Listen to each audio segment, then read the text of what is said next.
Radhe Radhe to all of you. स्वागत है आपका। मैं हूं आपका दोस्त आकाश वाजपेयी। आज जो आपकी क्लास होने वाली है, इस क्लास में जो रिवीजन सीरीज हम चला रहे हैं SR रेड्डी और सामने जो किताब दिख रही है कंप्रेहेंसिव इकोनॉमी, इसका चैप्टर नंबर नेक्स्ट है। ठीक है, जो कौन सा है? Seed and sowing. 7वें चैप्टर में हम आ गए हैं और आज 7, 8 और 7, 8, 9 चैप्टर तक निपटा लेंगे। ठीक है ना। नेक्स्ट जो आपका रहेगा वो फील्ड क्राफ्ट का रहेगा, तो यहाँ तक आपका पूरे चैप्टर्स को निपटा लेंगे। आई होप आप पुराने वीडियोस को बार बार जब आपके पास टाइम मिल रहा है तो आप ईयरफोन लगा के उनको देख रहे हो। सुनना है सिर्फ वीडियो को, ये कोई कॉन्सेप्चुअल क्लास नहीं है, ये सिर्फ पूरी रिवीजन पर्पज से है, इसीलिए इस बुक की हम कॉपी को करवा रहे हैं। ठीक है, काफ़ी अच्छी बुक है, इसको आप खरीद सकते हैं। इसके अलावा आपको जब भी टाइम मिले, तो आप जब भी आपको टाइम मिले, ठीक है, चाहे कहीं भी घूमते फिरते, है ना, आपको 2-10 मिनट का टाइम मिलता है, आप निकाल के आराम से ईयरफोन कान में लगा लो। ठीक है, जिससे अगर कुछ ना कुछ बार बार सुनते रहोगे ना तो आपको चीज़ें याद हो जाएंगी। ठीक है, बाकी आपको कोई भी समस्या होती है तो इंस्टाग्राम पे आकाश वाजपेयी सर्च करके समस्याओं का समाधान वहाँ पर प्राप्त कर सकते हो। नंबर वगैरह दे रखा है, टेलीग्राम ग्रुप का लिंक दे रखा है, बात ज्वाइन कर सकते हो। और अगर आपको डिटेल में कोई कोर्स पढ़ना है तो एग्री कोचिंग चंडीगढ़ पे हम पढ़ा रहे हैं, वहाँ पर आकाश 5 कूपन कोड अप्लाई करके आप किसी भी कोर्स में एंट्री ले सकते हो, आपको 5% का डिस्काउंट वहाँ पर मिल जाएगा। ठीक है, और मेरे द्वारा पूरी हॉर्टिकल्चर को बहुत ईजी वे में आपको पढ़ाया जाएगा। ठीक है, चलिए सीड एंड सोइंग की बात करते हैं। सर सीड क्या होता है? बोटेनिकली सर जो फर्टिलाइज एम्ब्रियो होता है उसे हम लोग क्या बोलते हैं? उसे हम लोग सीड बोल देते हैं। ठीक है, यही बात बोलती हैं। अच्छा सर, सीड के अंदर सर फर्टिलाइज एम्ब्रियो के साथ साथ इसके अंदर फूड स्टोर होना चाहिए, सीड कोट होना चाहिए, इस सबको मिला जुला के हम लोग सीड बोल देते हैं। ठीक सर, सीड में 2 तरीके का जर्मिनेशन होता है। सर कौन कौन सा होता है?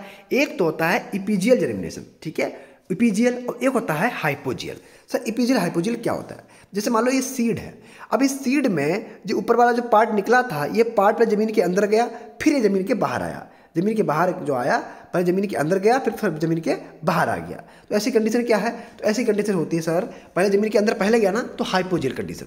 और ये क्या हुआ, पहले क्या हुआ, सबसे पहले ज़मीन के अंदर ना जाके ज़मीन के बाहर ही रहा। ठीक है, सीधे सीधे कॉटिलेडन जो था वो डायरेक्ट इसके बाहर निकल आया। ठीक है, तो ऐसी कंडीशन को बोलते हैं इपीजियल जर्मिनेशन। तो हाइपोजियल इपीजियल समझ में आ गया। चलो अब देखो sir, a type of germination in which cotyledon and shoot are carried out above the soil level by the elongating hypocotyle। इसमें क्या होता है, जो कोटिलेडन्स होते हैं कैसे होते हैं? सॉइल के बाहर आ जाते हैं। ठीक है, इन्हें क्या बोलते हैं? इपीजियल जर्मिनेशन बोलते हैं। अब इनमें इपीजियल क्या होता है, इससे ज़्यादा इनके एग्जाम्पल याद रखने, देखो एग्जाम के पॉइंट ऑफ व्यू से। तो सनफ्लावर जो है, सूरजमुखी है, इपीजियल जर्मिनेशन होता है। ग्राउंड नट इपीजियल होता है। केस्टर कस्ट इपीजियल होता है। सिसमम इपीजियल होता है। मस्टर्ड इपीजियल होता है। रेड ग्राम इपीजियल होता है। फ्रेंच इपीजियल होता है। ग्रीन ग्राम इपीजियल होता है। Black gram cowpea, chickpea, soybean, cotton. मेरे साथ एक बार बोलो। देखो सनफ्लावर, सन खिला हुआ है। सन कहाँ खिलता है? बाहर खिलता है, अंदर तो नहीं खिलता। सनफ्लावर कैसा है? इपीजियल है। थोड़ा सन क्या है? इपीजियल है, बाहर निकल रहा है। अच्छा, ग्राउंड नट आसमान तक वही पहुंच पाता है जो अपने ग्राउंड से जुड़ा हुआ होता है। देखो मैंने कुछ नहीं बनाया, मैं कोशिश कर रहा हूँ। ठीक है, ग्राउंड से जुड़ा हुआ आदमी होता है, जमीन से जुड़ा हुआ आदमी, वो बहुत ऊपर तक पहुँचता है। ठीक है, ग्राउंड नट कैसा है? इपीजियल है, पर दिमाग में रखो हल्का सा। कैस्टर, जिस इंसान ने बहुत कष्ट सहे होते हैं वो बहुत ऊपर तक जाता है। ठीक है, कैस्टर भी कैसा है? इपीजियल है। सिस्मम को हिंदी में बोलते हैं तिल। तो जिस इंसान ने तिल की चीज़ें, तिल के टाइम को जो है बहुत अच्छे से यूज किया है, मतलब अपना तिलभर टाइम भी जो है बर्बाद नहीं किया, वो ऊपर तक जाएगा। तो सर तिल भी क्या है? इपीजियल है। मस्टर्ड, और इन सब कंडीशन में भी मस्त रहा है, इसी किसी प्रकार की बहुत ज़्यादा टेंशन नहीं ली सर, मस्त रहा है। मस्टर्ड भी कैसा है? इपीजियल है। ओ माय गॉड। रेड ग्राम, यानी कि रेड ग्राम भी कैसा है? इपीजियल होता है। फ्रेंच, फालतू के फ्रेंच के चक्कर में फ्रेंच जानते हो क्या होता है? नहीं पढ़ा, इपीजियल है। अच्छा, ग्रीन ग्राम हरियाली भरे माहौल में रहा है, इपीजियल है। ब्लैक ग्राम, ठीक है, इपीजियल है। काउपी, लोबिया, इपीजियल है। चिक जानते हो, फ्रेंच जानते हो, चिक भी जानते होगे। अच्छा, इपीजियल है। सोयाबीन इपीजियल है। कॉटन इपीजियल है। समय को काट लिया, इपीजियल है। अरे तो देखो बातें ऐसे ही बोली, जरा मेरे साथ देखो, हमें पता है ये चीज़ कैसे याद होगी, टेंशन नहीं। आंखें बंद करो, आंखें बंद करके सिर्फ और सिर्फ यही नजर आएगा। आंखें बंद करो, अब बोलो सनफ्लावर में क्या है? Epigeal hypogeal? सनफ्लावर इपीजियल है। अच्छा, ग्राउंड नट में क्या है? बोलो मेरे साथ, ग्राउंड नट में क्या है? इपीजियल है, यानी मूंगफली कैसी है? इपीजियल है। कस्टर्ड इपीजियल है। कफ्ट और मस्टर्ड के वो भी इपीजियल है। अच्छा, सिसमम तिल इपीजियल है। रेड ग्राम इपीजियल है, तो फिर ब्लैक ग्राम इपीजियल है, तो फिर जी ग्रीन ग्राम इपीजियल है। अरे वाह वाह वाह वाह। काउपी इपीजियल है। सर जी चिकपी ईपीजीएल है, सर जी सोयाबीन ईपीजीएल है, सर जी कॉटन ईपीजीएल है। लो भाई साहब, तो कॉटन, अब फिर बोलो, मैं फिर बोलो, अरे नालायक, फिर बोलो, बोलो भाई, कॉटन, कॉटन कट गया ईपीजीएल, ठीक है, उड़ रहा था ना, कट गया। अच्छा, सोयाबीन, सोयाबीन बहुत ज़्यादा प्रोटीन है सर, ईपीजीएल है। अच्छा, चिकपी चना ईपीजीएल है। चलो, groundnut epigeal, mustard epigeal, custard epigeal, और sunflower epigeal, French, oh my God epigeal, green gram epigeal, तो black gram epigeal, very good. तो sir ji red gram epigeal, तो ऐसे याद कर लो। आई होप बहुत चीज़ें, चलो कुछ नहीं है, 10-15 बार हम बोल रहे हैं ना तो याद हो रहा है, 10-15 बार बोलो मेरे साथ भाई, ऐसे याद होता है। चलो कोई बात नहीं, आगे बढ़े। सर हाइपोजील पे आ जाओ। Hypogeal a type of germination in which the cotyledon remain in the soil while the shoot is carried above the soil level elongating. सबसे जो कॉटिलेडन है सॉइल के अंदर रहेगा, बाद में बाहर निकलेगा, क्या कहलाएगा? हाइपोजील कहलाएगा। ठीक बात है। चलो भैया, किस में होता है? राइस में होता है, ठीक है, राइस में होता है, व्हीट में होता है, मक्का में होता है, शोरगम में होता है, पर मिलेट, पी और ब्रॉड बीन। तो पी और ब्रॉड बीन याद रखना, दोनों में कौन सी होती है? आपकी हाइपोजील कंडीशन होती है, ठीक है। बाकी राइस, व्हीट, मेज, शोरगम, इन सब में भी हाइपोजील कंडीशन पाई जाती है, ठीक है। चलो भाई, अब देखो सीड की क्लासेस की बात कर लेते हैं। सीड की क्लासेस में सर जो मेनली क्लासेस कौन कौन सी हैं? ब्रीडर सीड है, फाउंडेशन सीड है, रजिस्टर्ड सीड है और सर्टिफाइड सीड है। तो ब्रीडर सीड में टैग का कलर कैसा होता है? गोल्डन येलो होता है। फाउंडेशन में वाइट कलर होता है, रजिस्टर्ड में कैसा होता है? पर्पल कलर होता है, और सर्टिफाइड में ब्लू कलर होता है। बस इतना याद रखना, ठीक है। बाकी सबके बारे में जानते हो। अच्छा, 3 जनरेशन सीड होते हैं। 3 जनरेशन सीड की बात करेंगे तो ब्रीडर, फाउंडेशन, सर्टिफाइड। 4 जनरेशन की बात करेंगे तो ब्रीडर, फाउंडेशन, फाउंडेशन, सर्टिफाइड, ठीक है। फाउंडेशन 1 या 2 आते हैं, ब्रीडर 1 और 2 आते हैं। 5 जनरेशन की बात करेंगे तो ब्रीडर, फाउंडेशन 1, फाउंडेशन 2, सर्टिफाइड 1 और सर्टिफाइड 2 होते हैं। अच्छा, जेनेटिक प्योरिटी की अगर बात करते हैं, यहाँ से क्वेश्चन बनता है बेटा, यहाँ से क्वेश्चन 100% बनता है, ठीक है। जेनेटिक प्योरिटी की बात करेंगे तो ये लो देखो, हाँ, न्यूक्लियर जो होता है वो 100% तक, न्यूक्लियर में जेनेटिक प्योरिटी कितनी होती है? 100% तक होती है, ठीक है। ब्रीडर में कितनी होती है सर? ब्रीडर में 100%, इसमें भी होती है। फाउंडेशन में कितनी होती है? 99% होती है। 99% किसमें होती है? फाउंडेशन में होती है। सर्टिफाइड में 98 होती है, हाइब्रिड में 95 होती है, और कंपोजिट में 98 होती है। तो सर इन सब में याद रखना कितना? न्यूक्लियर में 100%, ब्रीडर में 100%, फाउंडेशन में 99, सर्टिफाइड में 98, हाइब्रिड में 95 और कंपोजिट में 98।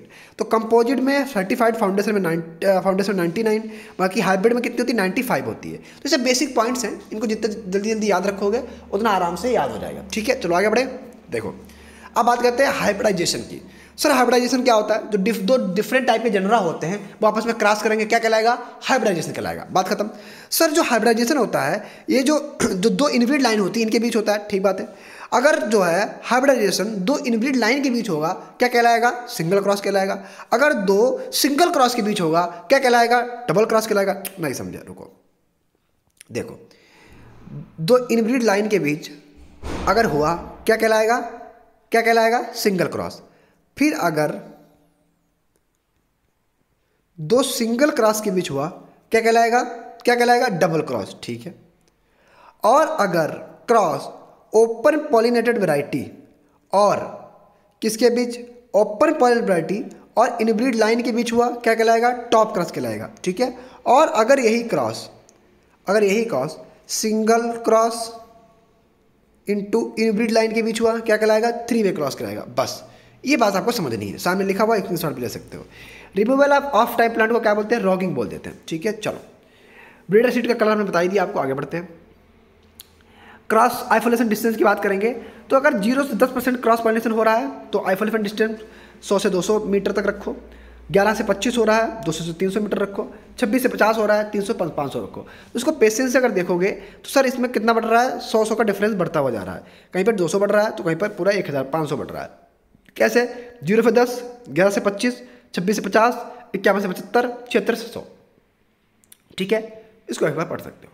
आओ सीड जो इसके एक्ट वगैरह हैं कब कब आए थे? नेशनल सीड कॉर्पोरेशन की बात करेंगे 1963 में आया था, ठीक है। सीड सर्टिफिकेशन के 5 फेज होते हैं, आप जानते हो। सीड एक्ट जो आया था ये 29 दिसंबर 1966 में 29 दिसंबर 1966 में आया था, ठीक है। अच्छा, और जो सीड रूल था वो 1968 1968 में आया था, ठीक बात है। तो seed act come into force कब आया था, सीड एक्ट कब फोर्स में आया था, तो आपका 2 अक्टूबर 1969 में आया था, ठीक है। अच्छा, अब देखो नेशनल सीड कॉर्पोरेशन 1963, ठीक है। सीड एक्ट 29 दिसंबर 1966, 29 दिसंबर 1966, ठीक बात है। अच्छा, सीड एक्ट जो इन्फोर्स में कब हुआ, तो 2 अक्टूबर 2 अक्टूबर 1969। और प्लांट क्वारंटाइन एक्ट कब आया, 1976, ठीक है। आगे बढ़ो। फिर डोरमेंसी की बात करते हैं, तो सीड डोरमेंसी आप जानते हो रेस्टिंग कंडीशन में चला जाता है सर, डोरमेंसी कहलाती है, ठीक है। 3 टाइप की होती है, इनेट, इंड्यूस और इन्फोर्स। इनेट जानते हो, इनहेरेंट जो पीढ़ी दर पीढ़ी आती है, इनेट कहलाती है। इंड्यूस सर सडन एकदम से कोई चेंज हो जाता है ना, तो क्या कहलाती है, सडन इन्वायरमेंट में कोई चेंज हो जाता है तब डोरमेंसी हो जाती है, उसे इंड्यूस बोलते हैं। और इन्फोर्स जानते हो, डीपर प्लेसमेंट, गहराई में अगर किसी भी सीड को डाल देंगे नहीं जमेगा, क्या है ऐसी इन्फोर्स डोरमेंसी है, ठीक है, बस ये लिखा हुआ है। अच्छा, red light promote germination while infrared light inhibit germination. जो रेड लाइट होती है जर्मिनेशन को बढ़ा देती है, लेकिन इंफ्रारेड लाइट क्या करती है, जर्मिनेशन को इनहिबिट कर देती है। अच्छा, इसके अलावा याद रखना कि जो ऑक्सीजन का कंसंट्रेशन है, वो ऑक्सीजन का कंसंट्रेशन भी क्या करता है, उसको ब्रेक करने में, डोरमेंसी को ब्रेक करने में काफ़ी ज़्यादा हेल्प करता है। जिब्रेलिक एसिड की बात करेंगे तो कॉमनली यूज होता है किसमें सर, डोरमेंसी को ब्रेक करने में, ठीक है, ये बातें याद रखना। चलो अच्छा, cause of dormancy in some crop, कुछ क्रॉप में डोरमेंसी के कुछ कॉज होते हैं, कौन कौन से होते हैं इनको देख लेते हैं एक बार। राइस में एबीओ होता है, एब्सिसिक एसिड होता है, ठीक है सर। कहाँ पे किस चीज़ को इनहिबिट करता है, तो आपको हल को जो होता है, हल को इनहिबिट कर देता है, एबी है। वीट जो होता है वह कैचिनिन या टेनिन होते हैं, ये टेस्टा और पेरिकार्प पे करते हैं। कैचिनिन या टेनिन जो होते हैं टेस्टा और पेरिकार्प पे करते हैं। बार्ले में कोमरिन होता है, फिनोलिक एसिड होता है जो हुल को करता है, अच्छी बात है। कॉटन जो है इसमें भी एबी होता है, और सनफ्लावर में HCN होता है जो टेस्टा और पेरिकार्प में करता है। अच्छा, सी स्टोरेज की बात करेंगे तो अगर आपको नेक्स्ट प्लांटिंग लगानी है तो 6 से 8 महीने तक आराम से स्टोर कर सकते हो, जो कि शॉर्ट कंडीशन में आता है। अगर आपको सीड को इधर उधर भेजना है तो 12 से 36 महीने तक कर सकते हो, तो ऐसे 36 महीने तक कर सकते हो, मीडियम में आता है। और लंबे टाइम के 5 से 20 साल के लिए, ठीक है। इसमें जर्म प्लाज और न्यूक्लियर सीड का स्टोरेज किया जाता है, ठीक है।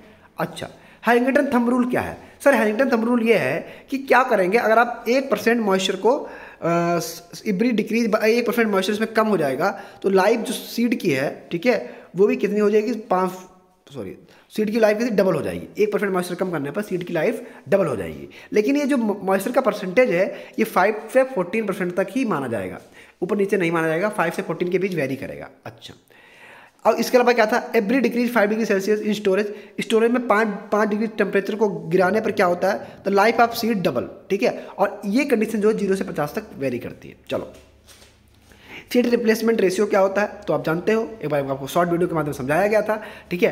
किस में होता है ये इंपॉर्टेंट है।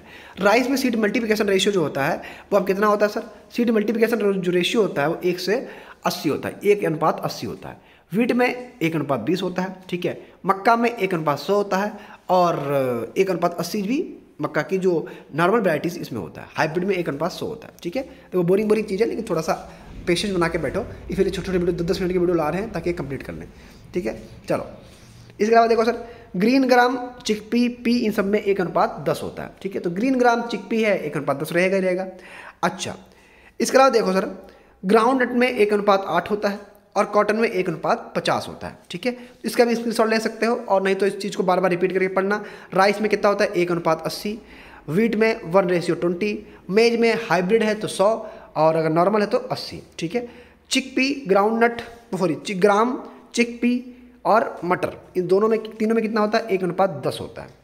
Green gram, black gram, cowpea, इसके अलावा हॉर्स ग्राम, सब में 1:40 होता है, 1:40 होता है। ग्रीन ग्राम, ब्लैक ग्राम और हॉर्स ग्राम, ठीक है। देखो बार बार रिपीट कर रहे हैं, बार बार रिपीट करते रहना मेरे साथ। ग्राउंड नट में सर बहुत कम होता है, 1:8 होता है। कॉटन में 1:50 होता है, ठीक है। अच्छा, सॉइल डेप्थ की बात कर लेते हैं, तो seed should be sown deeply approximate 3 time their diameter से लगभग 3 गुना गहराई पर बोना चाहिए उसे, ठीक। ऑप्टिमम सीड सबका होता है, सोइंग का डेप्थ 3 to 5 सेंटीमीटर तो होती है, ठीक है।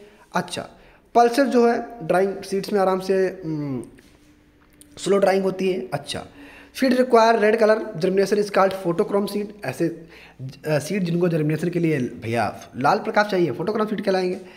Blotter technique is used for seed health to detect fungus detect करने के लिए ब्लॉटर टेक्निक यूज करते हैं, ठीक है।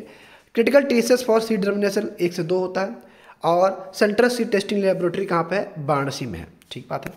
अच्छा, टेट्राजोलियम टेस्ट जो है वो इस किससे करते हैं? 2,35 ट्राइफिनाइल टेट्राजोलियम क्लोराइड से करते हैं। ठीक, सीड इंडेक्स की बात करेंगे तो 100 सीड का सीड इंडेक्स और टेस्ट बिट 1000 का होता है। रियल वैल्यू ऑफ सीड की बात करेंगे प्योरिटी इंटू जर्मिनेशन इंटू 100, तो प्योरिटी इंटू जर्मिनेशन अपॉन 100 करता है, रियल वैल्यू ऑफ सीड निकालते हैं। और इम्प्योरिटी परसेंटेज को क्या बोलते हैं? इम्प्योरिटी परसेंटेज को डोकेज बोलते हैं। ठीक है, ये इतने पॉइंट यहाँ से याद रखना बस। ठीक है, तो ये छोटी छोटी वीडियो हैं जो आपके लिए हेल्प करेंगे। अगर आप इनको खाली टाइम पर, जब भी आपको टाइम मिलेगा तो इनको बार बार इनको क्या करो, बार बार इनको रिपीट करते रहो, बार बार इनको देखते रहो। जब टाइम मिले तो टॉपिक बाय टॉपिक रिवीजन करते रहो। ठीक है, आवाज़ मेरी अच्छी नहीं है पर इस आवाज़ को अच्छा माना हो, ठीक, ताकि भविष्य में आपको अच्छी आवाज़ वाली मिले। ठीक है, समझते समझो हम क्या बोलने की कोशिश कर रहे हैं। ठीक, तो आराम से पढ़ो। ठीक, कोई समस्या हो तो आराम से इंस्टाग्राम पे कहीं भी डिस्कस कर सकते हो। ठीक है, Radhe Radhe, thanks to all.